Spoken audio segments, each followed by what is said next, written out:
नमस्ते नमस्ते नमस्ते सबैजनालाई नमस्ते। फेरि पनि आज मैले एउटा नयाँ भिडियो लिएर उपस्थित भइसकेको छु अगाडि। आज अलि फरक ढङ्गको ड्रइङ गर्दैछु मैले, तर माउन्टेन त माछा पुच्छ्रे नै हो, माउन्ट फिस्टेल र साइडको एउटा घर र अगाडिपट्टि ठ्याक्कै फ्रन्टमा चाहिँ दुईवटा घर राखेर स्केच गर्दैछु र केही एक दुईजना मान्छेहरू पनि राखेर साइडमा वाल राखेर गर्दैछु। घर बनाइसकेको छु साइडको भने, अगाडिको घर पनि एउटा तयार भयो, त्यसपछि अर्को घर तयार हुँदैछ। अनि 3टा जति मान्छे पनि राखेँ, 2टा राखेँ, अब एउटा मान्छे राख्नु बाँकी। बिजुलीको पोल बनाउँदैछु, त्यसपछि वालमा ढुङ्गाको वाल, माटोको होइन ढुङ्गाको वाल बनाउँदैछु। र अब ढुङ्गाको वालपछि साइड साइडमा रुखहरू पनि र अलिकति डार्कनेस यहाँनिर रुख होइन।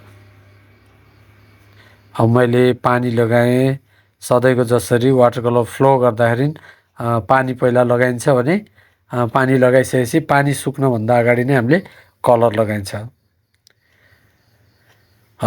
कलर पनि स्काईमा रेड एन्ड ब्लूको मिक्स कलर अलि लाइटली गर्नुपर्ने छ। आज चाहिँ अलिकति घाम लागेको जस्तो देखाउनलाई लाइट कलर, धेरै डार्क खेलाएको छैन। पर्सेन्ट ब्लू र क्रिम्सन रेडको मिक्स कलरलाई हामीले चाहिँ ब्याकग्राउन्डमा लगाउँछौँ पानी सुक्नुभन्दा अगाडि। ब्याकग्राउन्डमा स्काईमा पानी लगाउँदा पानी सुक्नुभन्दा अगाडि हामीले कलर लगाइसक्नुपर्ने हुन्छ। आजको भिडियो मैले अलिकति लामो बनाएको छु, अलि धेरै समयको, किनभने एकदम स्लोली, हिजो अस्तिको भन्दा आज मैले एकदम लामो भए पनि बिस्तारै बनाएको छु, स्लोली चल्ने खालको भिडियो बनाएको छु। आजको 15 मिनटको भिडियो बनेको छ, पुरै भिडियो हेरेर साथ दिनुहोला। र त्यसै गरी स्काइसकेपछि साइडको रुखमा येल्लो कलर लगाइन्छ।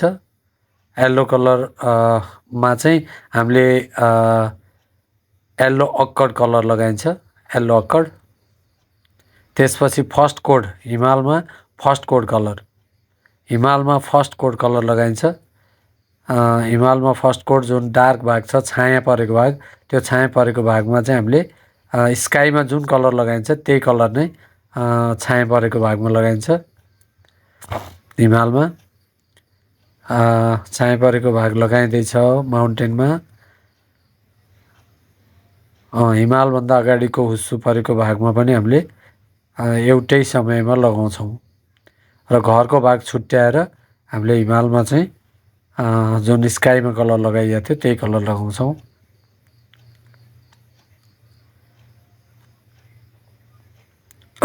स्काईमा लगाउने कलर नै हामीले मिक्स गर्दैछौँ। त्यसपछि साइडमाको जुन रुख बनाउनु पर्ने हुन्छ, त्यहाँनिर घारी बनाउनु पर्ने हुन्छ, त्यहाँनिर साइडमा देखिने चाहिँ चिजबिजहरू वस्तु बनाउनु पर्ने हुन्छ, त्यहाँ चाहिँ केही डार्क गर्नुपर्ने हुन्छ, ग्रिन थोरै मिसाएर।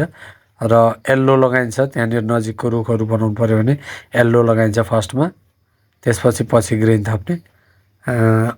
रुखहरू त्यहाँनिर झाडीहरू भएको ठाउँमा चाहिँ green, scarlet green, sap green, percent blue र थोरै ब्ल्याक मिक्स गरेर हामीले यो डार्क कलर पनि खेलाउँदैछौँ। एकपट्टि साइडबाट डार्क कलर खेलाउँदैछौँ। जुन घारी भएको भाग छ, जुन रुखहरू राखिएको भाग छ, त्यसमा चाहिँ हामीले dark colour खेलाउँदैछौँ। भेरिडिन green, sap green र थोरै ब्ल्याक, त्यसपछि पर्सेन्ट ब्लू थोरै डार्क कलर। अब यहाँनिर रुखहरू बिरुवाहरू भयो टाढाको। अब त्यहाँ नजिकको चाहिँ ढुङ्गाको वाल, हामीले ढुङ्गाको वाल बनाउँदैछौँ। ढुङ्गाको वाल फर्स्ट कोडमै हामीले डार्क कलर खेलाउँदैछौँ, किनभने ढुङ्गा टल्केको भएर अलिकति लाइट हुने ठाउँमा एकदमै लाइट र डार्क हुने ठाउँमा एकदमै डार्क हुने भएको हुनाले हामीले डार्क कलरले नै लगाउँदैछौँ ढुङ्गामा।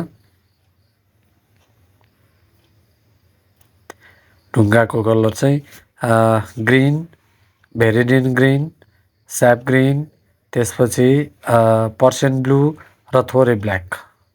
अब यो ब्राउन पनि मिसाइन्छ हामीले यो ढुङ्गाको छाया परेको भागपट्टि साइडमा चाहिँ जुन जमिन छ हिँड्ने भाग, त्यतापट्टि साइडमा चाहिँ थोरै ब्राउन मिसाएर पनि लगाइन्छ।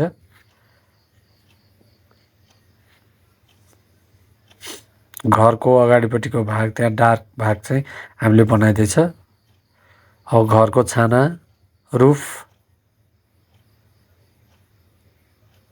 घरको छाना जुन रुफ छ त्यसमा चाहिँ पर्पल कलरले नै लगाउँछौँ।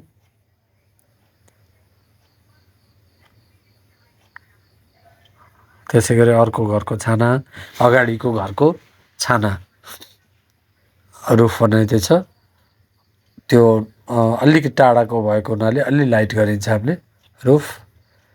त्यसपछि नजिकको घरको साइडमा कलर खेलाइँदैछ, फर्स्ट कोट कलर।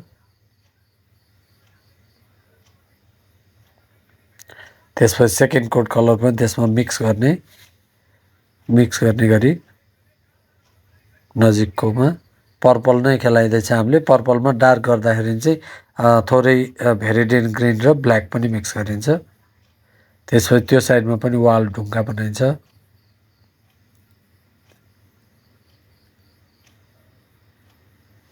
त्यो साइडमा पनि ढुङ्गा हामीले चाहिँ पर्पल कलरले बनाइन्छ भने ब्राउन कलरले लगाएर ब्राउन कलरले चाहिँ साइडको भागहरू छुट्याइन्छ।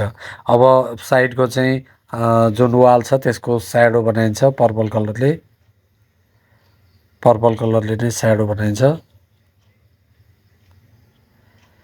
अब त्यसपछि घरको जुन ओरेन्ज कलर लगाएको हुन्छ घरमा, त्यसमा चाहिँ हामीले ओरेन्ज कलर लगाउँछौँ। यदि ओरेन्ज कलर एभाइलेबल छैन भने येल्लो र रेड मिक्स गरेर बनाइन्छ।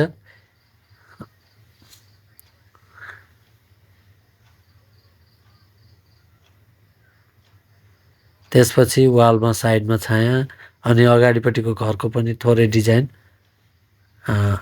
ओरेन्ज कलर लगाइन्छ भने छानाको तलपट्टि डार्क कलर लगाइन्छ।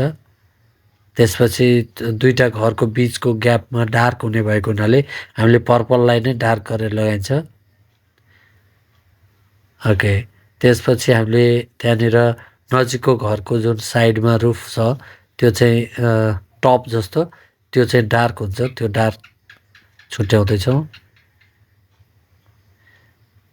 घरको छाना छुट्याइँदैछ।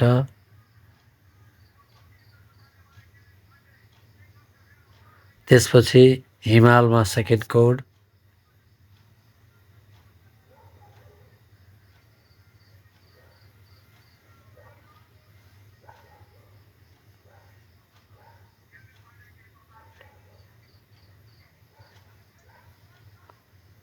हिमालमा सेकेन्ड कोड कलर गरिँदैछ। हिमालमा सेकेन्ड कोड ठाउँ मात्रै डेप्थ डार्क दिने हिमालको सेकेन्ड कोड गर्दाखेरि। हामीले थर्ड कोड पनि कलर गर्न सकिन्छ, तर हामीले सेकेन्ड कोड गर्ने गरेका छौँ प्रायः जसो। अब नजिकको घरको रुफ जुन छाया छ, छानाको छाया, त्यो छाया बनाइदिएछ। त्यसमा चाहिँ ब्राउन पर्सेन्ट ब्लू र ब्ल्याक, थोरै रेड पनि मिक्स गरिन्छ हामीले त्यो रेडको टोन ल्याउनलाई। झ्याल बनाइदिएछ हामीले झ्याल। त्यसपछि छानामा छुट्याइदिएछ डार्क कलरले।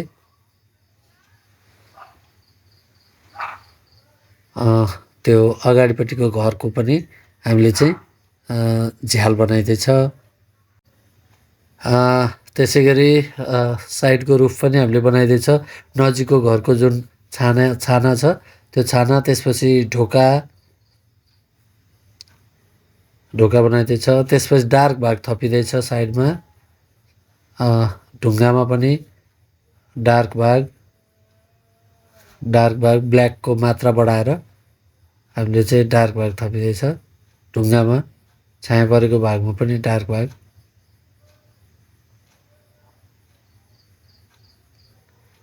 नजिकको घरको पनि डार्क भाग हामी छुट्याइदिएछ।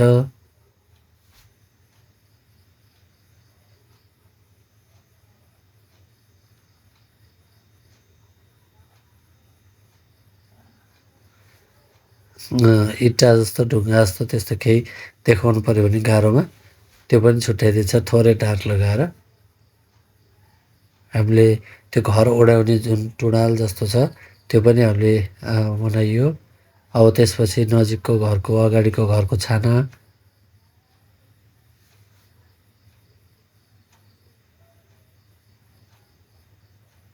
त्यसपछि हामीले अगाडिपट्टिको घरमा भित्री भागमा पिँढीमा अथवा केही चिजमा त्यहाँ केही चिजहरू राखेको अथवा झुन्ड्याएको त्यस्तो देखाउनुको लागि, अथवा त्यसको वाल भित्ता कलर गरेको त्यस्तो देखाउनुको लागि चाहिँ हामीले येल्लो अक्कर र ब्राउन मिक्स गरेर लगाइयो।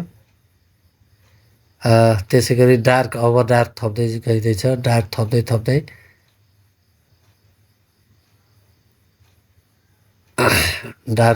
थप्दै हामीले चाहिँ एउटामा फर्स्ट कोट कलर गरेर सबै पुरैमा फर्स्ट कोट कलर अनि गरेर फेरि पुरैमा सेकेन्ड कोट कलर गर्ने गरेका थियौँ भने आज चाहिँ हामीले फर्स्ट कोट कुनैमा गर्दैछौँ भने कुनैमा सेकेन्ड कोट, फेरि फर्स्ट कोटमा सेकेन्ड कोट, कुनैमा थर्ड कोट, त्यस्तो गर्दैछौँ।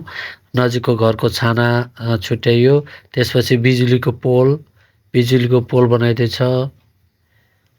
बिजुलीको पोलमा चाहिँ ब्ल्याक, भेरिडिन ग्रिन, ब्राउन र पर्सियन ब्लू लगाएर हामीले गरिन्छ। त्यसपछि मान्छेको टाउको बनाउँदैछौँ, मान्छेको टाउको। त्यसपछि कपडा, मान्छेले प्रयोग गरेको कपडा बनाइदिएछ।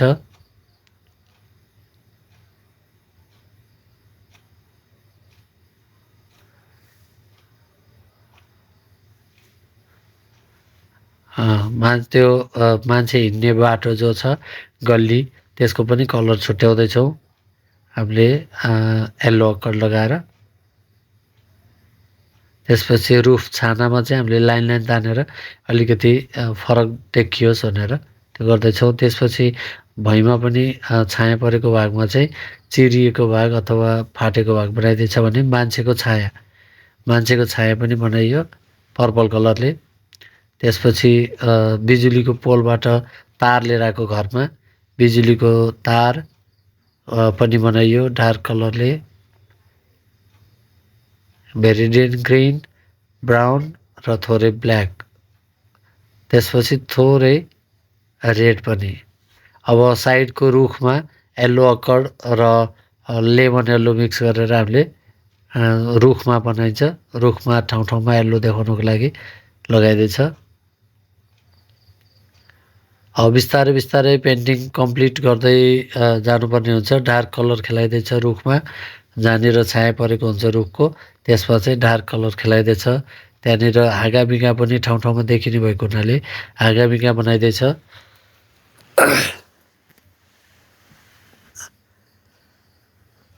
सकेसम्म आज मैले भिडियोमा चाहिँ धेरैभन्दा धेरै देखाउनको लागि भिडियो अलिकति लामो बनाएको छु।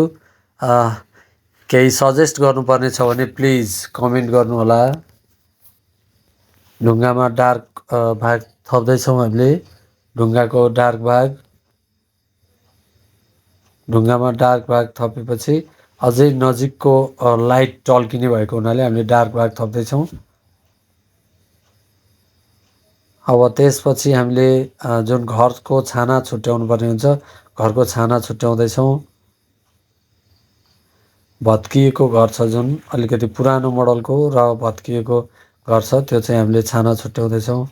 छाना छुट्याइसकेपछि त्यो छानाको साइडको भाग पनि जहाँनिर डार्क देखिन्छ त्यो डार्क भाग, भित्री भाग त्यो पनि छुट्याउँदैछौँ।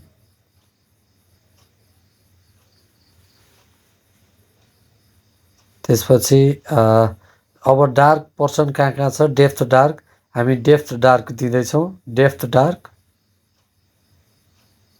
ओके। डेप्थ डार्क नजिकको भाग अझै बेसी डार्क गर्दैछौँ हामीले। ढुङ्गामा पनि डार्क छुट्यायौँ। अब मान्छेको कपडा पनि कम्प्लिट गर्दैछौँ, मान्छेले प्रयोग गरेको कपडा पनि कम्प्लिट गर्दैछौँ भने हामीले बिस्तारै पेन्टिङ कम्प्लिट गर्नुतिर लागेका छौँ। अब ग्रिनले रुखको झाडी जो लास्ट ग्रिनले स्याप ग्रिन लगाइन्छ हामीले त्यहाँनिर।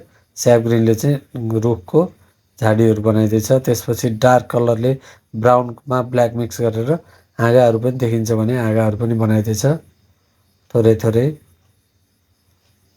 यसरी हामीले पेन्टिङ बनाउँदैछौँ। अब यदि कुनै केही कुराहरू यसमा कमी कमजोर छ भने प्लिज कमेन्ट गर्नुहोला। सिग्नेचर YDAYALU दयालु Nepal 024। Thank you very much.